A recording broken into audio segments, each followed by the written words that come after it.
What's up, y'all? It's Bradford. Um, so I'm channeling a bit this morning, and I wanted to talk about matching energy. So um, there's this thing. I feel like a lot of people, especially if you smoke weed, people want you to come and match with them. They want you to, bring your blunt and, match up blunts with them. And smoking is, quite ceremonial. It's quite the ritual because, if you do smoke, you probably do it pretty frequently. And when you smoke weed with other people, especially if you are quote unquote matching with them, you're probably sharing a lot of energies with them. And I feel like that whole matching thing is something that you have to be pretty aware of when you're doing it. Because if you aren't aware, you may match up with energies that you aren't intentionally trying to match up with, So, um, and I think some people are probably aware of the fact that they're sharing their energies with you. Because I think a lot of times, if people want to be argumentative with you, if they want to, cause an argument or do things to antagonize you, they're expecting you to match that energy, especially spiritual people, because people have this, inclination to label spiritual people quote unquote crazy. So, when someone is trying to antagonize you, trying to pick a fight with you, if you respond in this way that um, that matches their energy, that if you respond to their antagonism with more antagonistic behavior, then they have indeed won. That's what they're trying to get out of you. They want you to flip out. They want to flip your switch. They want you to say, "Look at this person. How are they supposed to be so imbalanced? So in balance, they're actually imbalanced." That's the goal behind a lot of that. And so I really get this energy of like the deer spirit, being able to move through situations with grace and with a gentle touch. And so if you are a person who works on your healing, works on your harmony, you'll find that people want to pull you out of that and try to get you to match their energies because they know that spiritual people tend to be very sensitive to energies around them, and it's very easy to want uh, to get into the flow with other people's energies, to be influenced by it, to sync up with their energy. So you have to be mindful of that, and you have to um, make sure that you maintain your sense of balance and harmony and your gentle touch and not allow people to pull you out of that and to get into the energies that they want you to get into. Yeah. And I also get this sense of like, so I'm getting this sense of like baboon energy, you know, and as I'm getting that, I'm getting this sense of like cultural identity. Um, like, you know, if you are black, then there's this, even right now, people talk about how violent black men are, right? And if you look at um, the kind of rituals that black men share, some of it is rooted in kind of violent behavior, right? Um, but I also get that there's there's, so of course there's like an animalistic nature to just human beings in general, but people like to label black people as being like, particularly more violent than other ethnic groups, and that doesn't necessarily have to be the case, just because you see people sharing kind of media depictions of that. Um, but I think that there's this thing of like being loyal to your collective group, like loyal to your ethnic group, and in a way that brings kind of peace and harmony to your group, right? So, like if you saw the Alabama situation, whatever it was, like at the harbor, where all these people kind of came down to protect this black man and to fight on his behalf. I think we do have. It's kind of like a part of our nature to want to come to the aid of our collective, right? Um, and it doesn't necessarily,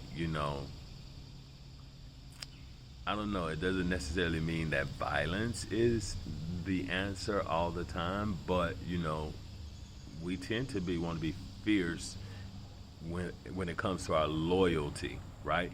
So when we aren't someone we aren't necessarily loyal to, and you get that differentiation. Like people can make that argument about being loyal to black people, but then when it comes to protecting a black woman, you see a lot of people saying like, "Oh, well, why should I be loyal to this woman that is not my sister, mother, wife, daughter, right?" And so there's a distinction that's made there. And so there's something about kind of recognizing that distinction, um, and where you apply your loyalties, because that's your personal choice. Like you apply your loyalties where you want to, right? And so to a certain extent, I feel like someone may be struggling with perhaps identity issues, where to be loyal to family, where to be loyal to um, like black women, where to be loyal um, to like their race, um, and perhaps that is in reference to the question of, is your family loyal to you? Is the black woman in your life loyal to you? Is the black race or the collective that you're a part of loyal to you? Perhaps I have like a unique experience with that, because I grew up with in my black family being called names like white hunky, or hunky bread, that kind of stuff. And so perhaps it shaped quite a bit my identity. But I did see this sense of, like, you know, I think in general, black people are treated a certain kind of way. So if you are light skinned, perhaps there is this light skin privilege, or there is a black tax, for like a colorism tax. If you're darker skinned, you get treated a certain kind of way, and then that, um, you know, influences your behaviors in a sense, because you've had that unique experience, right? Um, I don't know. It's something going on with that right now in the moment. So I think it's something to be aware. You know, um, I think people have this um, hesitation to want to speak about, to think about race, colorism, things like that, because they'd rather just like not deal with it. But it's one of those things where if you are black, and probably even if you are white, because you don't get whiteness without blackness. Because otherwise, without blackness, white people would be Italians and Scottish people and European, whatever, um, or white Latino. So you certainly only get you know the concept of whiteness vis-a-vis blackness. So yeah, I think that's something is going on there when in terms of like identity. Um, yeah, what else am I getting? Certainly, like if this is a heavy, we're coming out of Mercury retrograde. I feel like in the next couple of days, Mercury will be stationing, and so You probably feel that energy of grinding to a halt. Grinding to a halt. A lot of, and it's grinding to a halt in the backwards motion. So before you begin to move forward again. So the energy could be pretty intense at the moment, but that's kind of what I'm picking up on right now. It is a nice, wonderful day out here. I kind of have a little stiff neck, but yeah. And I'm thinking myself, Walt's Nest up there.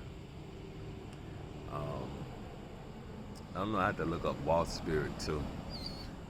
But absolutely, the thing that I was getting the other day, I kind of spoke about this in one video, was the praying mantis spirit, which is that, and even that is giving me that retrograde motion of the retrograde station direct, because I was looking at this praying mantis, and the mantis was doing this like back and forth.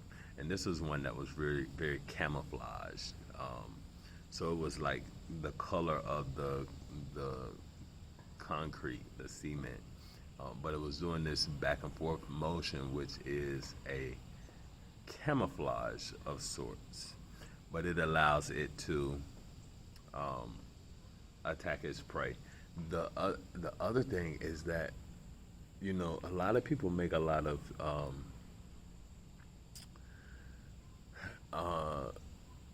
associations between like a mantis and the gray aliens. This was a gray kind of